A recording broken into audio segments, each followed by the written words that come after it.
محمد معدن الجود والکرم وآلہ واصحابہ الکرام وابنہ الکریم وبارک وسلم صلاۃ دائمۃ سرمدا ابدا۔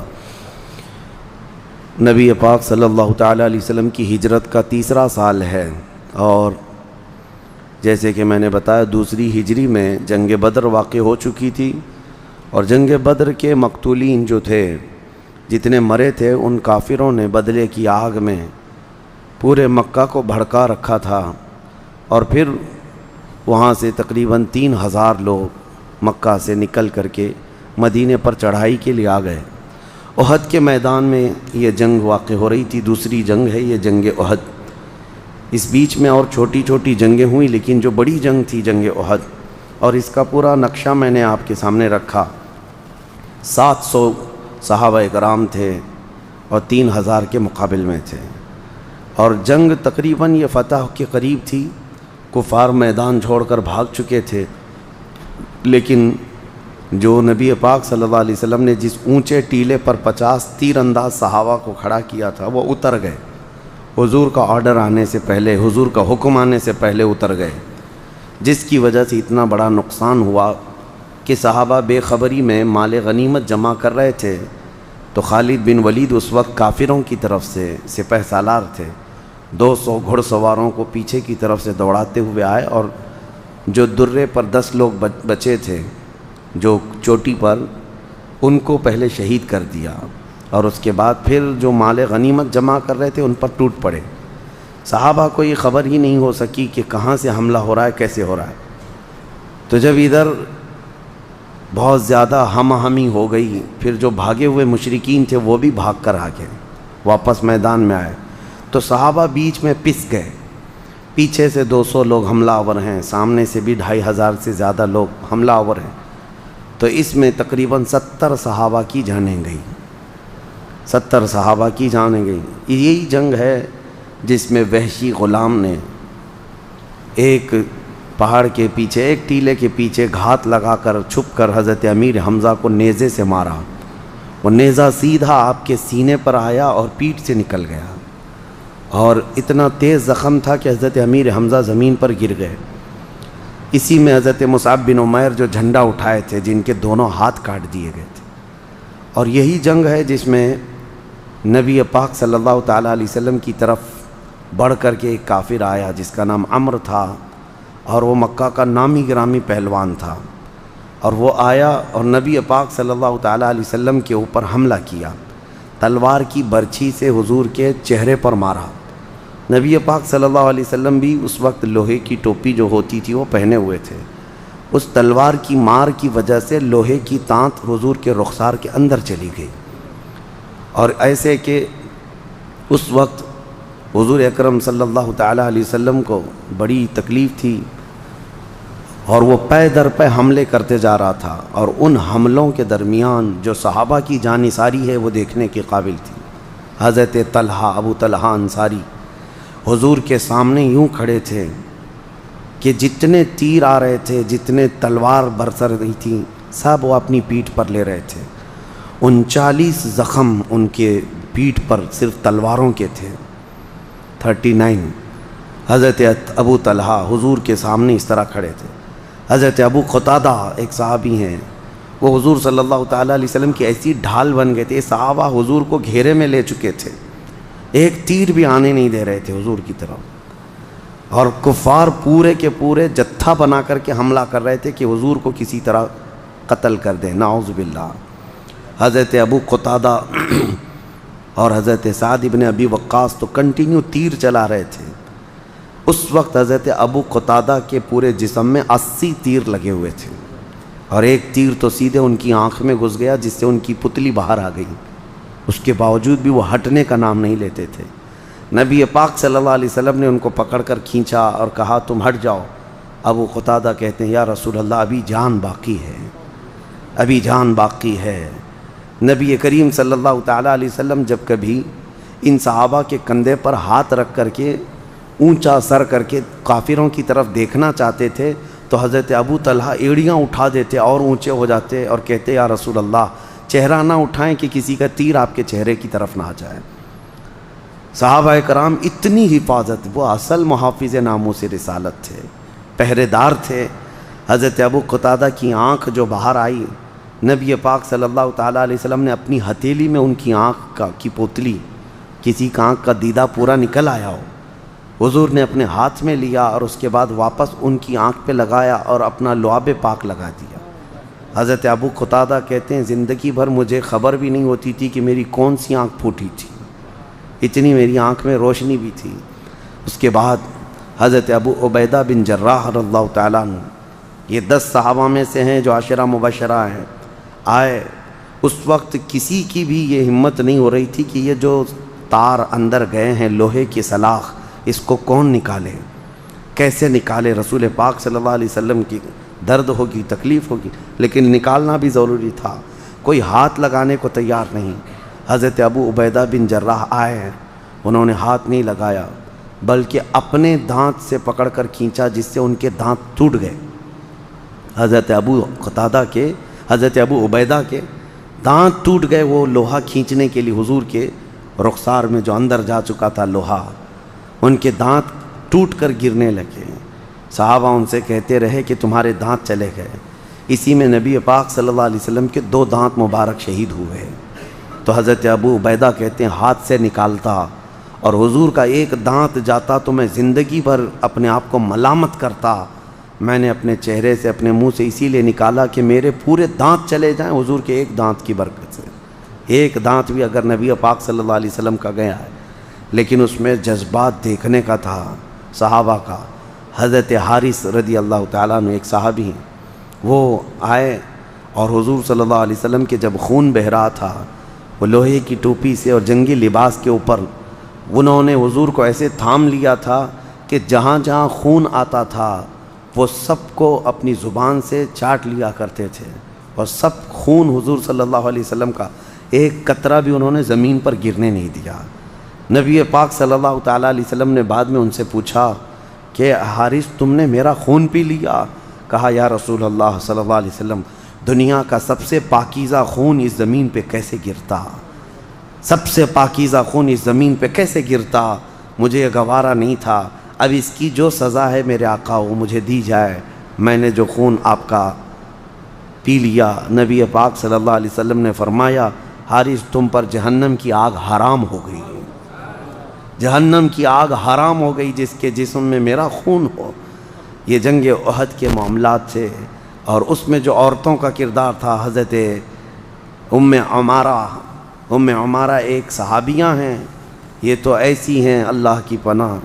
حضور پاک صلی اللہ تعالیٰ علیہ وسلم ان کو دیکھ کر کے صحابہ پر رشک کر رہے تھے۔ خاتون تھی مدینے کی، اپنے بیٹے کو تیار کر کے لائی تھی میدان میں، اور اپنے بیٹے اور شوہر کے ساتھ لڑ رہی تھیں، اور کہتی جب تھک کر کے بیٹھتے بیٹے کو اٹھاتی، بیٹا اٹھ، یہ آج آرام کا دن نہیں ہے۔ نبی پاک صلی اللہ تعالیٰ علیہ وسلم کے اوپر جو حملہ آور ہے، آخری سانس تک لڑنا۔ جب کافروں نے حضور پر حملہ کیا تھا، اس وقت جو ڈیفنس میں صحابہ تھے اس میں یہ خاتون مدینہ ام عمارہ بھی ہیں، انہوں نے اپنے ہاتھوں سے تلوار کو روکا تھا، اپنے ہاتھ سے حضور کی طرف آنے والے تلواروں کو روکا، تیروں کو روکا۔ اور حد تو یہ ہے کہ جو عمر نام کا شخص ہے جس کو کہہ رہا ہوں، اس کے اوپر انہوں نے 2 تیر ایسے چلائے کہ اس کے لوہے کی ذرا پھٹ گئی۔ ایک خاتون نے یہ تلوار چلائے تھے اور وہ بھاگا۔ اس کے بعد پھر اس نے نظر رکھ لیا کہ یہ خاتون، یہ عورت بڑی سخت ہے، ان کے بیٹے کو اس نے میدان میں شہید کر دیا اسی ظالم نے۔ اس کے بعد دوبارہ وہ حضور کی طرف آ رہا تھا، نبی پاک صلی اللہ علیہ وسلم زخمی حالت میں تھے۔ ام عمارہ سے حضور نے کہا ام عمارہ یہی ہے تیرے بیٹے کو جو شہید کیا۔ حضرت ام عمارہ اٹھیں، کیا غضب کا جوش تھا، انہوں نے تلوار اٹھا کر کے ایسے اس کے نیچے مارا کہ نیچے کا دھڑی نکل گیا۔ یہ ایک خاتون ہیں۔ اور اس کے بعد حضور صلی اللہ علیہ وسلم پہلی مرتبہ اتنی تیز انداز میں مسکرائے تھے احد کے میدان میں اس خاتون کا جذبہ دیکھ کر کے کہ اس ظالم کافر کو ایسے مارا تھا کہ وہ سرین کے بل چلنے پر مجبور ہو گیا، یعنی گھسٹ کر کے زمین پر سے آگے جانے پر مجبور ہوا، اور تھوڑی دیر کے بعد بلبلاتا ہوا ختم ہو گیا۔ اسی جنگ میں ابی بن خلف ایک شخص ہے، اس نے حضور پاک صلی اللہ تعالیٰ علیہ وسلم کے بارے میں کہا تھا کہ جب یہ حملہ کرنے کے لیے آیا تو نبی پاک صلی اللہ علیہ وسلم نے پہلا حملہ اپنے ہاتھ سے اس کی طرف کیا، لیکن اوم نہ مرا، یعنی کوئی ایسا نہیں کہ گردن کٹ گئی کچھ بھی، لیکن حضور کی مار لگی۔ اور اس کے بعد گیا پورے کافروں میں کہتا تھا شدت کا درد ہو رہا ہے، شدت کا درد ہو رہا ہے، بہت تکلیف ہو رہی ہے۔ لوگ کہتے کہاں زخم لگا ہے؟ وہ ایسا زخم تھا کہ چاقو سے بھی اتنا زخم نہیں ہوتا، اتنا ہلکا زخم تھا، لیکن وہ تڑپ رہا تھا۔ لوگوں کو دکھاتا تھا کہ محمد نے مجھ پر تلوار لگائی ہے۔ تو لوگ کہتے تھے اتنا بڑا زخم تو نہیں ہے تیرے اوپر؟ تو اس نے کہا نہیں، اگر وہ تھوک بھی دیتے تو اس سے بھی زیادہ تکلیف ہوتی، اس لیے کہ مجھے یقین ہے۔ ہوا کیا تھا، اس نے ایک گھوڑا پال رکھا تھا عود نام کا، وہ مکہ میں گھوڑے کو پالتا تھا، اور لوگ اس سے کہتے تھے کہ اس گھوڑے کا کیا کرے گا؟ وہ کہتا یہ گھوڑا مجھے بڑا عزیز ہے، اس گھوڑے پر بیٹھ کر کے میں محمد کا قتل کروں گا۔ مکہ میں یہ کہتا تھا۔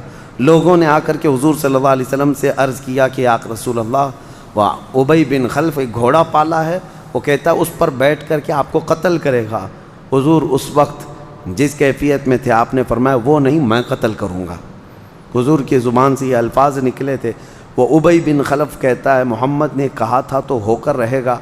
اس کے بعد وہ احد کے میدان سے مکہ تک نکلنے کے راستے میں اتنا تڑپا کہ اس کی لاش جسم سڑ گیا اور بیچ راستے میں مر کر ختم ہو گیا، جس کو نبی پاک صلی اللہ تعالیٰ علیہ وسلم کی، اسی لیے اعلیٰ حضرت فرماتے ہیں چین سے سوتا نہیں مارا تیرا یا رسول اللہ صلی اللہ علیہ وسلم۔ حضور پاک صلی اللہ تعالیٰ علیہ وسلم کا مارا ہوا کب چین سے سوئے گا؟ احد کے میدان میں یہ معاملات ہوئے۔ اس کے بعد جب 70 صحابہ کی شہادت ہوئی تو کافروں نے بہت سخت معاملہ کیا، صحابہ کے ٹکڑے کیے تھے۔ حضرت عبداللہ بن جہش ایک صحابی ہیں جن کے جسم کے تقریباً 80 ٹکڑے کیے اور ہار بنا کر ان کے ٹکڑوں کا گلے میں پہنایا، اور حضرت امیر حمزہ کا سینہ چاک کر کے کلیجہ چبایا گیا تھا۔ لیکن قربان جاؤ مدینے والوں کا صبر کیا تھا، 70 میں سے 64 انصار صحابہ شہید ہوئے، 64 انصار صحابہ اور 6 مہاجرین صحابہ شہید ہوئے تھے۔ 64 صحابہ نے جان دے دی مدینے کے انصار میں سے، ان کی کم قربانیاں نہیں ہیں انصار کی۔ جب شہداء کو دیکھنے کی بات آئی تو حضرت صفیہ رضی اللہ تعالیٰ عنہ جو حضور کی سگی پھوپھی ہیں یہ آئیں میدان میں، کیونکہ ان کے سگے بھائی شہید ہوئے تھے امیر حمزہ۔ نبی پاک صلی اللہ علیہ وسلم نے صحابہ سے منع کر دیا تھا میری پھوپھی کو آنے مت دینا، وہ اپنے بھائی کی لاش دیکھے گی تو برداشت نہ کر پائے گی۔ بڑی گہری محبت تھی امیر حمزہ سے اور حضرت صفیہ سے۔ حضور نے منع کیا تھا کہ لاش دیکھنے نہ دو صفیہ کو، لیکن وہ میدان میں پہنچ گئیں، اور جب آئیں تو حضرت امیر حمزہ کا کٹا ہوا جسم دیکھا، ٹکڑے دیکھے، سنبھال کر جسم کو رکھا، اور غضب ہے۔ صحابہ کہتے ہیں حضرت صفیہ کو ہم نے دیکھا اس وقت اپنے بھائی کی لاش پر کھڑے ہو کر عام دنیا کی عورتوں کی طرح ماتم یا نوحہ نہ کیا، بلکہ صرف اللہ کی طرف یوں عرض کیا انا للہ و انا الیہ راجعون، اتنا کہا اور واپس چلی آئیں۔ مدینے والوں کا یہ صبر تھا کہ انہوں نے اپنے لال قربان کر دیے تھے میرے مصطفیٰ کریم صلی اللہ علیہ وسلم کی دفاع میں۔ اس جنگ کا جو خسارہ ہے وہ بڑا خسارہ تھا، بڑا نقصان تھا۔ 70 صحابہ میں بڑے بڑے نامور صحابہ شہید تھے۔ بہرحال اس میں وہ جوان حنظلہ رضی اللہ تعالیٰ عنہ جن کی اسی رات کو شادی ہوئی تھی، مدینے میں اسی رات کو شادی ہوئی تھی، اپنی بیوی کے ساتھ وہ سہاگ رات میں تھے، لیکن رات کو اعلان ہوا کہ نبی پاک نکل پڑے ہیں۔ انہوں نے اپنی بیوی سے کہا کہ چاہے تو طلاق لے لے، میں جاتا ہوں۔ ان کی خاتون نے کہا طلاق مت دو، زندگی میں ساتھ کر لیا ابھی دنیا میں، آخرت کی زندگی سے الگ کیوں کرتے ہیں؟ آپ جائیں، اگر صحیح سلامت لوٹ کر آئیں گے تو میں غازی کی بیوی کہلاؤں گی، نہیں لوٹ سکے تو میں شہید کی بیوہ کہلاؤں گی۔ اسی حالت میں وہ نکل آئے رات کے وقت، کیونکہ میں نے پہلے ہی بتایا حضور رات کو نکلے تھے مدینے سے احد کے لیے، جو رات کے وقت نکلے تھے، اور فجر کی نماز آپ نے وہاں پڑھائی تھی۔ اور پھر جنگ کے میدان میں حضرت حنظلہ شہید ہو گئے تھے، جوان صحابی، لیکن ان کی لاش غائب ہو گئی مدینے جنگ احد کے میدان سے۔ صحابہ اکرام نے کہا ہم نے ان کو شہید ہوتے دیکھا، حضور صلی اللہ علیہ وسلم نے فرمایا جاؤ فلاں جگہ پر ان کی لاش ہوگی۔ تو جا کر کے دیکھا گیا ان کی لاش تھی لیکن غسل دی ہوئی لاش ہے، جس کے اوپر پانی کے قطرات ٹپک رہے ہیں۔ صحابہ نے کہا یا رسول اللہ ان کو تو کوئی نہلا کر رکھا ہے۔ اللہ کے نبی نے فرمایا اس کی لاش کو اللہ کے ملائکہ اٹھا لے گئے تھے اور جنت کے پانی سے غسل دے کر کے لائے ہیں۔ شہید کو غسل کیوں دیا گیا؟ شہید کے لیے غسل نہیں ہے، شہید جن کپڑوں میں انتقال کرتا ہے انہی کپڑوں میں اس کو دفن کرنا ہے، اسے کفن بھی نہیں پہنایا جاتا شہید کے لیے۔ جنگ میں جو شہید اس کا اعزاز ہے، یہ وہ اپنے کپڑوں میں اللہ کی بارگاہ میں جاتا ہے اور اسے غسل نہیں ہے۔ حضور صلی اللہ تعالیٰ علیہ وسلم نے فرمایا جاؤ اس کی بیوی سے پوچھو، پتہ چلے گا یہ موت کا غسل نہیں ہے، یہ اپنی بیوی کے پاس سے نکلا تھا تو اس پر غسل واجب تھا، یہ صرف اس لیے جلدی آ گیا کہ کہیں میں رسول اللہ سے پیچھے نہ ہو جاؤں، حضور کی جماعت میں پہنچنے میں تاخیر نہ ہو جائے، لیٹ نہ ہو جائے، تو نہانے کی بھی فرصت نہ ملی، اسی طرح میدان میں آیا اور شہید ہوا۔ اللہ کے فرشتوں نے اسے غسل جنابت عطا کیا ہے۔ صحابہ کے جذبات بیان سے باہر ہیں۔ اس میں ایک عمر بن جموح صحابی ہیں، وہ اپنے بیٹے کے ساتھ نکلے تھے مدینے سے، لنگڑے تھے یعنی پیر سے معذور تھے، اور حضور صلی اللہ تعالیٰ علیہ وسلم کی بارگاہ میں اجازت لے کر کے آئے تھے کہ آقا میرے لیے دعا کریں کہ میں اپنے گھر والوں کے پاس واپس نہ لوٹوں۔ وہ چلتے ہی تھے یہی نیت لے کر کے، اور آئے، لڑتے لڑتے شہید ہو گئے۔ ان کی بیوی شام کو آئی اور لاش کو اٹھا کر کے اونٹ پر رکھ کر مدینے لے جانے لگی، بیٹے کی بھی لاش، شوہر کی بھی لاش۔ کیسی خواتین تھیں! لے کر کے جب نکلنے پڑی تو اونٹ کسی صورت بھی مدینہ جا نہیں رہا ہے، بھاگ کر چلا جاتا ہے۔ وہ آئیں حضور کی بارگاہ میں عرض کرنے لگی میرا اونٹ سرکش ہو گیا، پتہ نہیں کیا ہے، میں اپنے شوہر اور اپنے بیٹے کی لاش مدینہ لے جانا چاہ رہی ہوں، یہ آتا نہیں ہے، کس طرح لے جاؤں؟ نبی پاک صلی اللہ علیہ وسلم نے پوچھا یہ مدینے سے چلتے وقت کیا کہا تھا تم سے؟ کہتی ہیں کہ یہ جاتے وقت یہ کہے تھے اے میری خاتون دعا کر کہ میں واپس اپنے اہل خانہ میں نہ آ سکوں، اللہ اور اس کے رسول کی رضا میں شہید ہو جاؤں۔ حضور صلی اللہ علیہ وسلم نے فرمایا یہی تو بات ہے، اللہ نے اس کی سن لی ہے، اب وہ تیرے گھر کی طرف نہیں آئے گا۔ اسی میدان میں ان دونوں کو دفن کیا گیا۔ 70 صحابہ تھے جن کی جنازے کی نماز میرے آقا نے پڑھائی، اور اس کے بعد وہاں قبروں میں آپ کو دفن کیا گیا۔ آج بھی احد کے میدان میں یہ قبریں موجود ہیں۔ ایک قبر میں سید الشہداء امیر حمزہ، حضرت مصعب بن عمیر، عبداللہ بن جحش رضی اللہ تعالیٰ عنہ، 3 صحابہ آرام کر رہے ہیں، اور باقی جتنے صحابہ شہید ہوئے وہ ایک بہت بڑی قبر میں ان سب کو دفن کیا گیا ہے۔ اور پھر معمول میرے آقا کا یہ تھا کہ حضور صلی اللہ علیہ وسلم اکثر مدینے سے چل کر کے احد کے شہداء کی زیارت کے لیے آتے تھے، اور یہ بھی روایت ہے حضور نے فرمایا جو احد کے شہداء کو سلام کرتا ہے ایک بار وہ قیامت تک اس کے سلام کا جواب دیتے رہتے ہیں۔ ہاں وہ زندہ ہیں اپنی قبروں میں، اللہ نے ان کو تصرف عطا فرمایا ہے۔ تو یہ تیسری ہجری کی جنگ تھی۔ اس کے بعد مدینہ طیبہ میں جب نبی پاک صلی اللہ علیہ وسلم آئے تو منافقین باتیں بنانا شروع کر دی۔ جو عبداللہ بن ابی جو تھا رئیس المنافقین، جس نے 300 لوگوں کو لے کر وہاں سے الگ ہو گیا تھا، اور کہا کہ کیا ہم نہیں کہتے تھے پہلے سے، ہم نے نہیں کہا تھا کہ ہمیں ساتھ لے لو، ہماری بات تو سنتے ہی نہیں ہیں، خود سے کرتے ہیں، دیکھو شکست کھا کے آ گئے، 70 لوگوں کو موت کے گھاٹ اتار دیا، ایسی باتیں بنانے لگے۔ یہ آزمائش تھی مسلمانوں کے لیے۔ اسی کو قرآن میں اللہ تعالیٰ نے پہلے پارے میں ہی فرمایا کہ ان کا حال یہ ہے، ان کا حال یہ ہے کہ کلما اوقدوا نارا للحرب اطفأها اللہ ویسعون فی الارض فسادا۔ اللہ تعالیٰ فرماتا ہے پہلے پارے کی آیت میں ہے فبما ربحت تجارتہم، ان کی تجارت فائدہ نہ دے سکی، اور آیتیں آگے یہ ہیں کہ جب روشنی ملتی ہے، فتح ہوتی ہے، تو یہ کہتے ہیں ہاں ہم ساتھ میں تھے اس لیے ہوا، اور جب کبھی اندھیرا آتا ہے تو یہ کہتے ہیں ہم نہیں تھے اس لیے ایسا ہوا۔ یہ منافقین کی بات تھی۔ بدر کے متعلق یہ کہتے رہے کہ ہم نے فیصلے کیے تھے اس لیے وہاں فتح ہو گئی، اور احد میں ہم نہیں تھے اس لیے یہ لوگ شکست کھا گئے۔ یہ منافقین حضور کو ایذا دیتے تھے، تکلیف دیتے تھے۔ مدینہ میں جب یہ باتیں بہت پھیل گئیں، اس کے بعد ایک بنو غطفان کا ایک قبیلہ حضور سے جنگ لڑنے کے لیے آیا۔ حضور صلی اللہ تعالیٰ علیہ وسلم کو جب یہ خبر دی گئی تو حضور پھر مدینہ سے نکلے۔ یہ بھی تیسری ہجری کی جنگ ہے، یہ غزوہ بنو غطفان۔ اس میں حضور صلی اللہ علیہ وسلم گئے لیکن کفار جو تھے، مشرکین تھے، حضور کی ہیبت سے وہ مقابلہ ہی نہ کر سکے، بھاگ گئے، پہاڑیوں کی طرف چڑھ گئے۔ اس میں زیادہ کوئی جنگ نہیں ہوئی، لیکن مسئلہ یہ تھا کہ حضور ایک درخت کے نیچے آرام کر رہے تھے۔ اس وقت ایک کافر آیا، وہ بڑا پہلوان سمجھتا تھا، اور حضور آرام کر رہے تھے، حضور کی تلوار رکھی ہوئی تھی، آتے ہی اس نے تلوار اٹھا لی۔ حضور پاک صلی اللہ تعالیٰ علیہ وسلم کے قتل کے منصوبے سے حضور بیدار ہو گئے، اور جیسے ہی حضور بیدار ہوئے تو پوچھنے لگا، من یمنعک منی، اے محمد بتا مجھ سے تم کو کون بچا سکتا ہے؟ حضور نے نہایت پرسکون انداز میں کہا، اللہ بچائے گا۔ حضور کا یہ جملہ تھا، اس کے ہاتھ سے تلوار گر گئی، کانپنے لگ گیا۔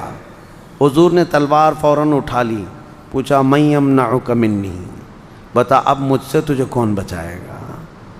تو وہ کہنے لگا کہ آپ کریم ابن کریم ہیں، شریف ابن شریف ہیں، آپ سے صرف خیر کی توقع ہے، اس کے علاوہ میں کچھ نہیں کہہ سکتا۔ نبی پاک صلی اللہ تعالیٰ علیہ وسلم نے فرمایا، تو نے جیسا میرے متعلق گمان کیا میں تیرے ساتھ ویسا ہی سلوک کرتا ہوں، میں تجھ پر تلوار نہیں اٹھاؤں گا، جا واپس چلا جا۔ معاف کیا۔ حضور نے معاف کیا، اس کے دل میں ایسی بات ہو گئی کہ اسی وقت وہ کلمہ طیبہ پڑھا اور اسلام لایا، اور اپنی قوم کو جا کر واپس تبلیغ کیا اور کہا، جس محمد سے تم لڑنے کے لیے آئے ہو وہ لڑنے والا رسول نہیں ہے، وہ دلوں میں محبت ڈالنے والا رسول ہے۔ اپنے قبیلے میں بھی اسلام کی تبلیغ کیا۔ ان ظالم کتوں کو یہ سب سیرت نہیں معلوم، جو یہ سمجھتے ہیں کہ صرف تلوار سے اسلام کو پھیلایا گیا ہے۔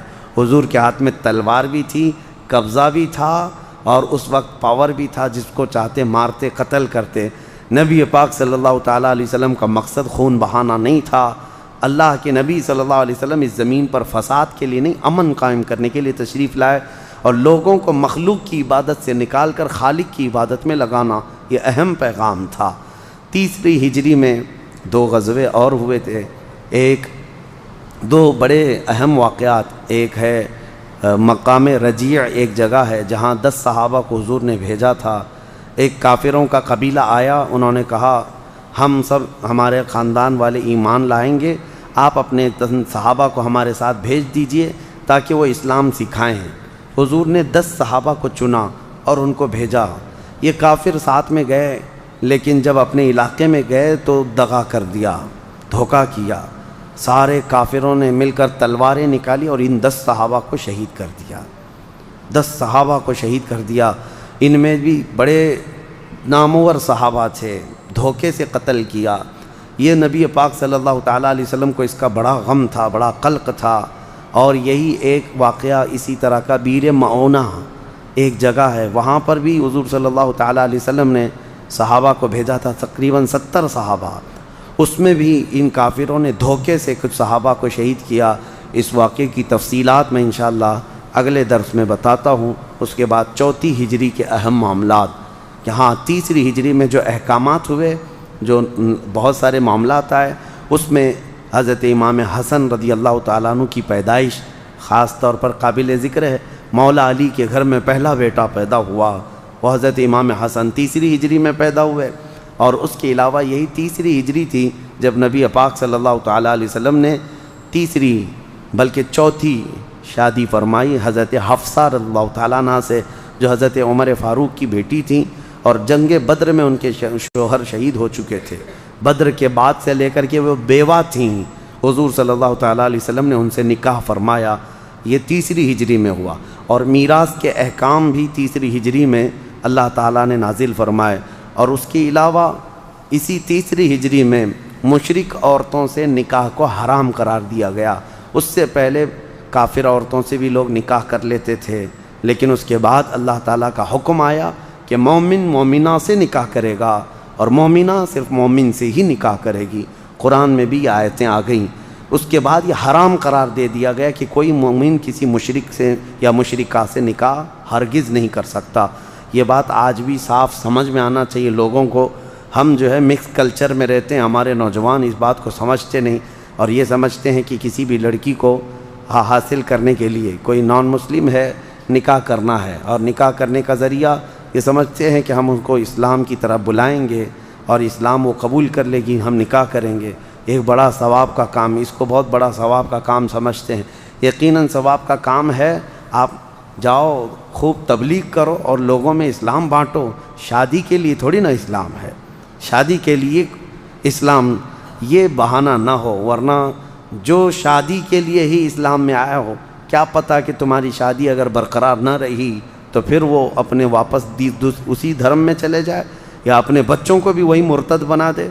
ہاں، یہ میں اس کے ناجائز ہونے کی بات نہیں کرتا، لیکن بات یہ ہے کہ جس کو اسلام میں آنا ہے اس کو دل سے آنا چاہیے، دل سے آئے اور دل سے وہ تسلیم کرے اللہ اور اس کے رسول کے احکامات کو، تب وہ مومن ہے۔